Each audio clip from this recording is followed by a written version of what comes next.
লক্ষ লক্ষ মানুষ গোটা দেশের বিভিন্ন প্রান্ত থেকে ওসমান হাদির জানাজা যে এসেছে, এই জানাজা আমাদেরকে অনেক বার্তা দিচ্ছে।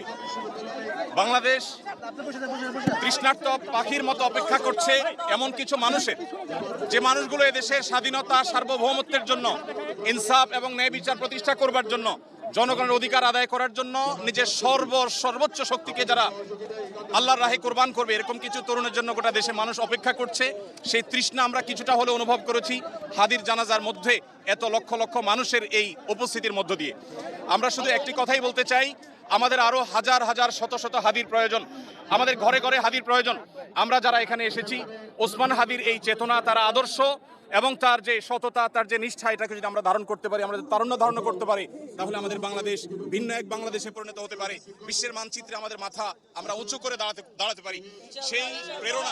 সেই প্রেরণা যেন আমাদের তরুণরা ধারণ করতে পারে, হাদির আদর্শকে যেন আমরা প্রত্যেকে বুকে ধারণ করতে পারি, এবং আমাদের প্রিয় স্বদেশকে, এদেশের স্বাধীনতা, সার্বভৌমত্ব, ন্যায় বিচার, এদেশের উন্নতি অগ্রগতির জন্য আমরা সবাই যেন যার যার জায়গা থেকে সর্বোচ্চ শ্রম, মেধা, জীবন যৌবন সব আমরা কোরবান করতে পারি।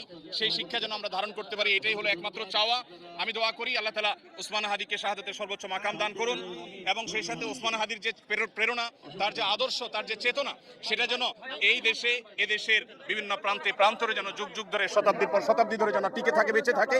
স্বাধীনতা সার্বভৌমত্বকে ধারণ করবার মতো তারুণ্য যেন আমাদেরকে আরো উজ্জীবিত করে, আরো অনুপ্রাণিত করে। আমরা আরো বহু ওসমান হাদি আল্লাহর কাছে কামনা করি, এবং ওসমান হাদির জান্নাতবাসী হওয়ার জন্য আমরা দোয়া করি।